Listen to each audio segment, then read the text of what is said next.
Hello students, आज हम एक नया चैप्टर स्टार्ट करने जा रहे हैं। Chapter number 10 organisation structure, meaning and types. इसमें हम ऑर्गेनाइजेशन स्ट्रक्चर का मीनिंग देखेंगे और ऑर्गेनाइजेशन स्ट्रक्चर के टाइप्स को देखेंगे। लास्ट चैप्टर में हमने ऑर्गेनाइजिंग पढ़ा था, इस चैप्टर में हम ऑर्गेनाइजेशन स्ट्रक्चर पढ़ने वाले हैं। बहुत बार स्टूडेंट्स में ये कन्फ्यूज़न हो जाती है कि ऑर्गेनाइजिंग और ऑर्गेनाइजेशन स्ट्रक्चर में डिफरेंस क्या है। तो देखिए, ऑर्गेनाइजिंग में हमने क्या पढ़ा था कि हम क्या कर रहे हैं, ऑर्गेनाइजेशन के पूरे काम को, होल वर्क को वेरियस स्मॉल पार्ट्स में हम डिवाइड करते हैं। यानी कि हमने अलग अलग जॉब्स डिटरमाइन की थी, अलग अलग पोस्ट हमने डिटरमाइन कर ली थी कि अपने ऑब्जेक्टिव तक जाने के लिए ये जॉब्स होंगी हमारी ऑर्गेनाइजेशन में, और इन जॉब्स को परफॉर्म करने के लिए ये ड्यूटीज़ किसी पर्सन को करनी पड़ेंगी। तो ये इसका जो आउटकम निकलेगा, जो हमने ऑर्गेनाइजिंग प्रोसेस की, हमने क्या किया, होल ऑर्गेनाइजेशन को डिफरेंट डिपार्टमेंट्स में डिवाइड कर दिया और अलग अलग डिपार्टमेंट्स में काम करने वाले लोग जो होंगे उनकी ड्यूटीज़ को असाइन कर दिया। तो ये इससे जो आउटकम निकलेगा, इस प्रोसेस को कंप्लीट करने के बाद जो रिजल्ट आएगा उसे हम क्या बोलेंगे, ऑर्गेनाइजेशन स्ट्रक्चर।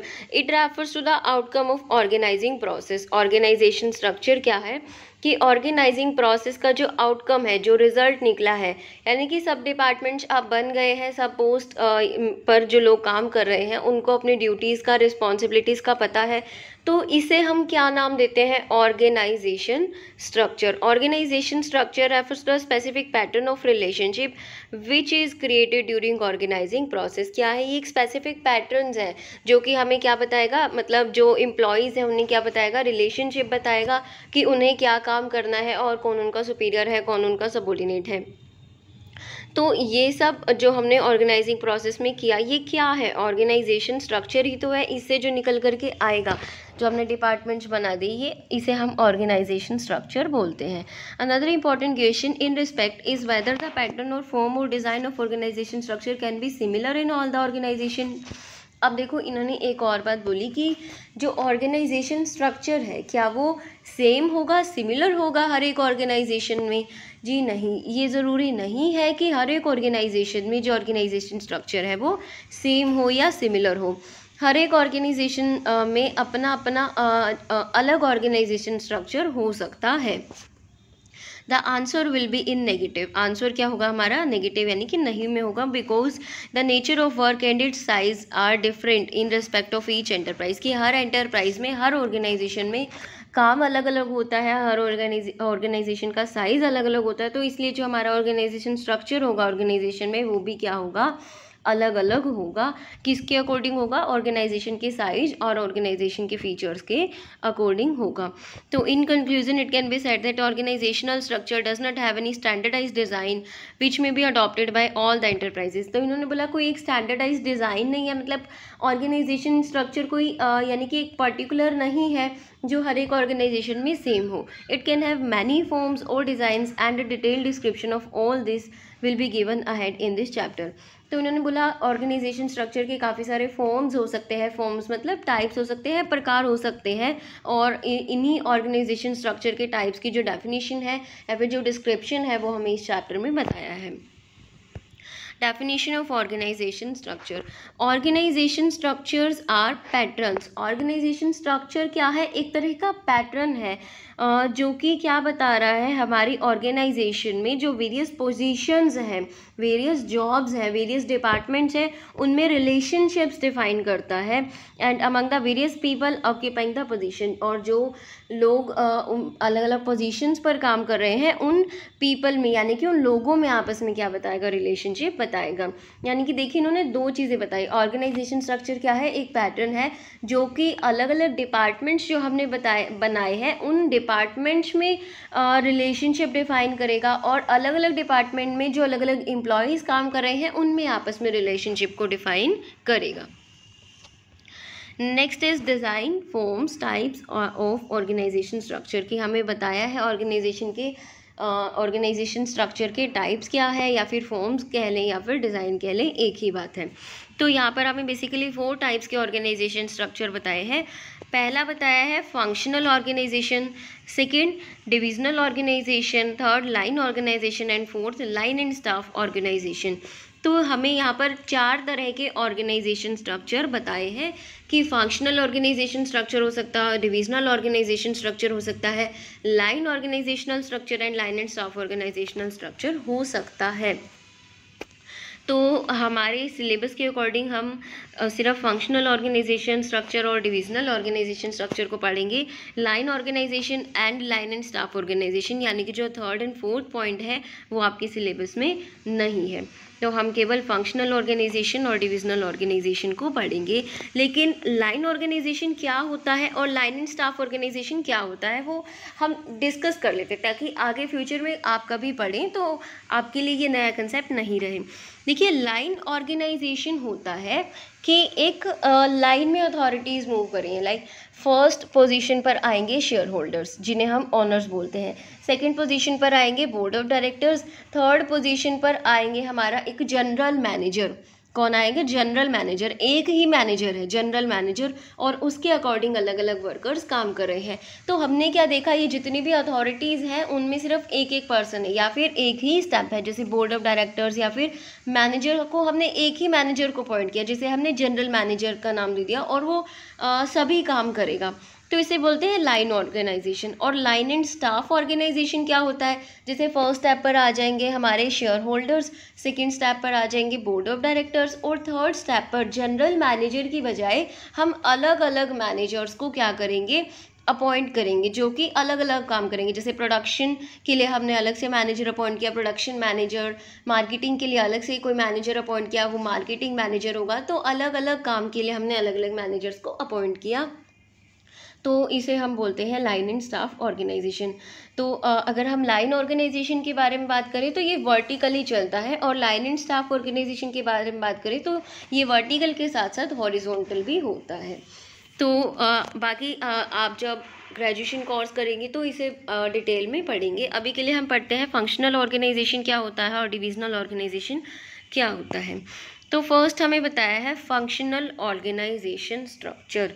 देखो, ऑर्गेनाइजेशन स्ट्रक्चर में करना क्या है? सबसे पहला काम तो हमें यही पता है कि हमें अपने ऑर्गेनाइजेशन के पूरे काम को डिवाइड करना है। तो स्ट्रक्चर हमें ये बताएगा, मतलब जो स्ट्रक्चर के टाइप्स हैं वो हमें ये बताएंगे कि किस बेसिस पर हम अपने ऑर्गेनाइजेशन को डिवाइड करें, किस बेसिस पर। तो पहला बताया है फंक्शनल ऑर्गेनाइजेशन स्ट्रक्चर की किसके बेसिस पर? फंक्शंस के बेसिस पर हम अपनी ऑर्गेनाइजेशन को डिवाइड करें। फंक्शन मतलब कार्य, काम। काम के बेसिस पर हम क्या करें? अपनी ऑर्गेनाइजेशन का डिवाइडेशन कर दें। It refers to division of whole enterprise according to the major functions or activities to be performed by it। कि हम अपनी पूरी ऑर्गेनाइजेशन को डिवाइड कर रहे हैं किसके अकॉर्डिंग? मेजर फंक्शंस के अकॉर्डिंग या मेजर एक्टिविटीज़ के अकॉर्डिंग, जो भी हम अपनी ऑर्गेनाइजेशन में परफॉर्म करने वाले हैं। इस पैराग्राफ को रीड आउट करने से पहले हम इसे डायग्राम की हेल्प से समझते हैं, और जब भी आपको ये फंक्शनल ऑर्गेनाइजेशन डिफ़ाइन करना है तो आपको ये डायग्राम ज़रूर ही डिफ़ाइन करना है। तो देखिए, फंक्शनल ऑर्गेनाइजेशन का हमें डायग्राम बताया है। फर्स्ट जो अथॉरिटी होगी हमारी वो शेयर होल्डर्स, जो कि क्या होते हैं? ऑनर्स होते हैं। नेक्स्ट आएंगे बोर्ड ऑफ डायरेक्टर्स, जिन्हें हम टॉप लेवल मैनेजर्स बोल देते हैं। उसके बाद एक जनरल मैनेजर आएगा, और जनरल मैनेजर के बाद हम क्या करते हैं? हमारे ऑर्गेनाइजेशन को अलग अलग डिपार्टमेंट्स में डिवाइड कर देते हैं। और ये डिपार्टमेंट्स जो बनाए जाते हैं ये किस बेसिस पर बनाए जाएंगे? क्योंकि हम फंक्शनल ऑर्गेनाइजेशन स्ट्रक्चर की बात कर रहे हैं, तो फंक्शंस के बेसिस पर ये जो डिपार्टमेंट्स हैं बनाए जाएंगे कि कौन कौन से हम काम कर रहे हैं, कौन कौन से कार्य एक्चुअली हम ऑर्गेनाइजेशन में कर रहे हैं। जैसे कि इन्होंने बताया कि प्रोडक्शन डिपार्टमेंट हो सकता है। अगर हम प्रोडक्शन का काम कर रहे हैं, मतलब प्रोड्यूस करते हैं कमोडिटीज़ को, तो एक डिपार्टमेंट हो जाएगा प्रोडक्शन डिपार्टमेंट। एक डिपार्टमेंट को मार्केटिंग डिपार्टमेंट बना दिया, एक डिपार्टमेंट फाइनेंस डिपार्टमेंट और पर्सोनल डिपार्टमेंट। तो ज़रूरी नहीं है यही 4 फंक्शंस या यही 4 डिपार्टमेंट्स ही होते हैं। जो भी ऑर्गेनाइजेशन के मेजर वर्क्स हैं, मेजर एक्टिविटीज़ हैं, उनके अकॉर्डिंग डिपार्टमेंट्स को बनाया जाता है। और इन डिपार्टमेंट्स के आगे सब डिपार्टमेंट्स भी हो सकते हैं, यानी कि इन डिपार्टमेंट्स को फर्दर डिवाइड किया जा सकता है। जैसे कि इन्होंने मार्केटिंग डिपार्टमेंट के बारे में बताया कि मार्केटिंग डिपार्टमेंट के फर्दर 3 क्या है पार्ट्स हैं, सेल्स डिपार्टमेंट, एडवर्टाइजमेंट डिपार्टमेंट और मार्केटिंग रिसर्च डिपार्टमेंट। तो जितने भी हम मेजर वर्क कर रहे हैं उनके अकॉर्डिंग हम अपने ऑर्गेनाइजेशन का डिवाइडेशन कर देते हैं। अब हम इस पैराग्राफ में रीड करेंगे, सेकेंड लाइन से स्टार्ट करते हैं। This is the simplest and the most prevalent form of organisation structure. ये कैसा है, बिल्कुल सिंपल है, सिंपलेस्ट यानी कि बिल्कुल सिंपल फॉर्म है, सबसे सिंपल फॉर्म है, और मोस्ट प्रेवलेंट यानी कि बहुत ज़्यादा यूज़ किए जाने वाला ये ऑर्गेनाइजेशन स्ट्रक्चर का फॉर्म है। Under this all the functions of similar nature are divided in different units which are called departments. कि इसमें इन्होंने क्या बताया कि जो सिमिलर नेचर के फंक्शंस है, जो एक ही तरह के काम है, उनको हम एक अलग यूनिट में डाल देते हैं और उस यूनिट को क्या नाम दिया जाता है, departments. For example, the functions of manufacturing concern can be divided into production department, marketing department, finance department and personal department। कि कोई मैन्युफैक्चरिंग कंसर्न है, मैन्युफैक्चरिंग कंसर्न मतलब कि कुछ प्रोड्यूस, किसी कमोडिटी को प्रोड्यूस करती है कोई ऑर्गेनाइजेशन, तो उसके जो मेजर एक्टिविटीज़ है क्या क्या हो सकती है, प्रोडक्शन डिपार्टमेंट, मार्केटिंग का काम करना, फाइनेंस और पर्सोनल। तो यही चारों को हमने डिपार्टमेंट बना दिया। Again sub departments can be established in each department. हर एक डिपार्टमेंट का के सब डिपार्टमेंट भी हो सकते हैं। जैसे कि मार्केटिंग डिपार्टमेंट की 3 सब डिपार्टमेंट्स हैं, sale department, advertisement department and marketing research department. तो ये जो हर एक डिपार्टमेंट है इनके अलग अलग मैनेजर्स होंगे। जैसे प्रोडक्शन डिपार्टमेंट का एक हेड होगा अलग से, उसे क्या बोलेंगे हम, प्रोडक्शन मैनेजर का नाम दे देंगे। मार्केटिंग डिपार्टमेंट का एक हेड होगा, उसे हम मार्केटिंग मैनेजर बोल देंगे। इसी तरह से हर एक डिपार्टमेंट का अपना एक हेड होगा, अपना एक मैनेजर होगा, जिन्हें हम मिडिल लेवल मैनेजर्स बोल सकते हैं।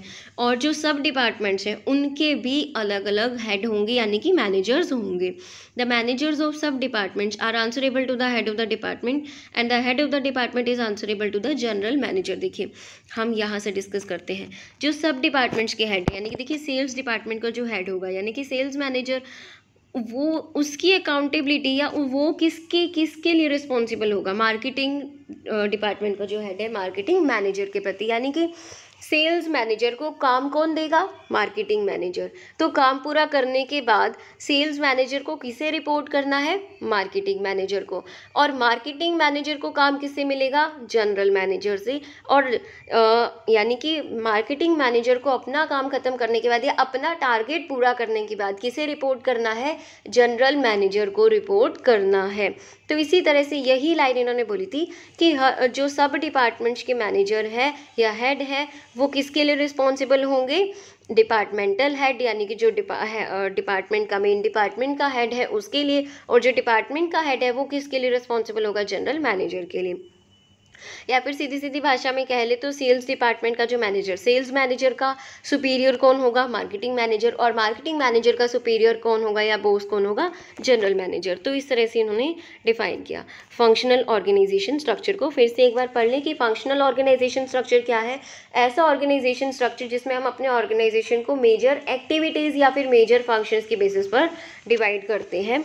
और जो सेम नेचर का वर्क है उसे हम एक यूनिट में डाल देते हैं, उस यूनिट को हम नाम देते हैं क्या, डिपार्टमेंट। तो अब इस फंक्शनल ऑर्गेनाइजेशन स्ट्रक्चर के हमें एडवांटेजेस एंड डिसएडवांटेजेस बताए हैं। पहला है advantages of functional organisation. First is benefit of specialisation.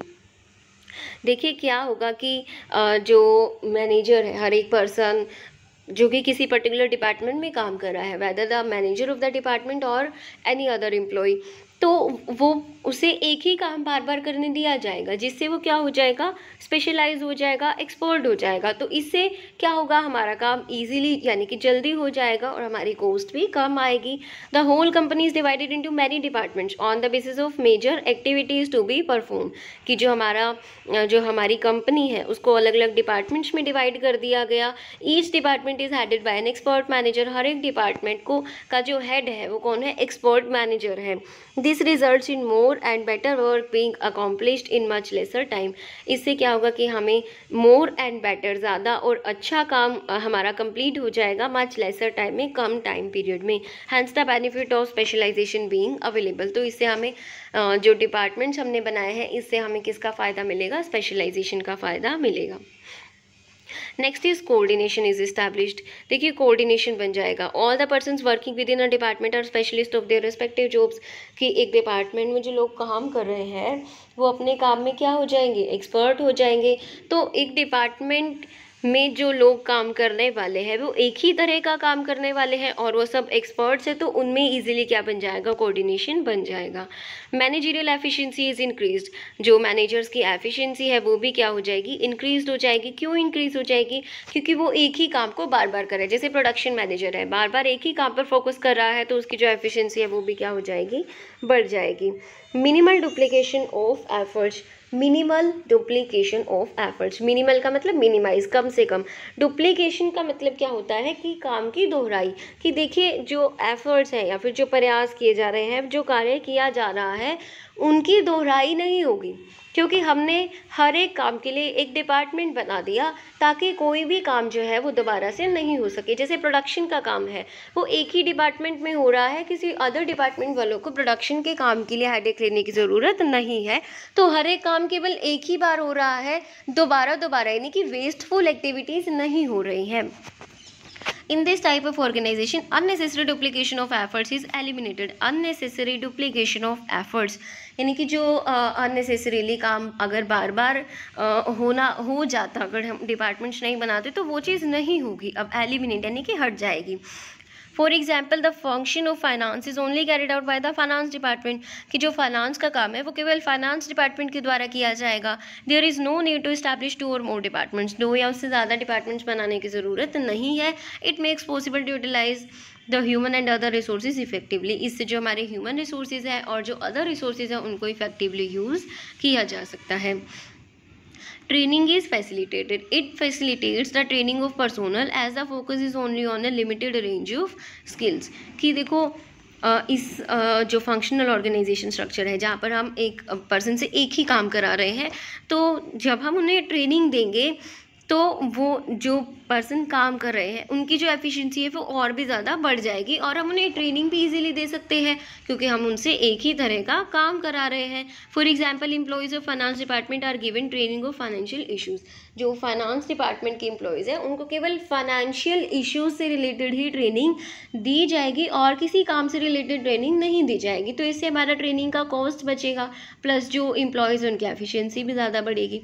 Equal weightage to all functions. जो सभी फंक्शंस हैं, सभी फंक्शंस मतलब सभी डिपार्टमेंट्स को इक्वल वेटेज दिया जाएगा। इक्वल वेटेज मतलब इक्वल इम्पॉर्टेंस दिया जाएगा। सभी डिपार्टमेंट्स के लिए इक्वल रिसोर्सेज रखे जाएंगे। किसी डिपार्टमेंट को ना तो ज़्यादा रिसोर्सेज मिलेंगे और ना ही किसी डिपार्टमेंट को कम रिसोर्सेज मिलेंगे। Disadvantages of functional organisation. Functional organisation की डिसएडवांटेजेस बताए हैं। Ignorance of organisational objective. देखिए हर एक डिपार्टमेंट अपने अपने ऑब्जेक्टिव को पूरा करने में लगा है। जैसे प्रोडक्शन डिपार्टमेंट का अपना ऑब्जेक्टिव है कि उन्होंने इतने यूनिट्स का प्रोडक्शन करना ही करना है या फिर उन्होंने इतनी क्वालिटी का प्रोडक्शन करना है, तो वो केवल अपने ही ऑब्जेक्टिव को अचीव करने में लगे हैं। उन्हें कई बार क्या होता है कि जो डिपार्टमेंट्स हैं वो ऑर्गेनाइजेशन के ऑब्जेक्टिव को इग्नोर कर जाते हैं और अकॉर्डिंगली वो ज़्यादा रिसोर्सेज को यूज़ करने लगते हैं जिससे कि कॉस्ट बढ़ जाती है। Each departmental head works according to his sweet will. अपनी हर एक डिपार्टमेंट का जो हेड है वो अपनी इच्छा से काम करेगा। They always give more weightage to their departmental objective. जो डिपार्टमेंट के हेड्स हैं वो अपने डिपार्टमेंट के ऑब्जेक्टिव को ज़्यादा वेट देते हैं, वेटेज या फिर इंपॉर्टेंस देते हैं। Hence overall organisation objective suffers. इससे क्या होगा, ऑर्गेनाइजेशन का जो ऑब्जेक्टिव है वो क्या सफ़र होगा, मतलब इग्नोर कर दिया जाएगा।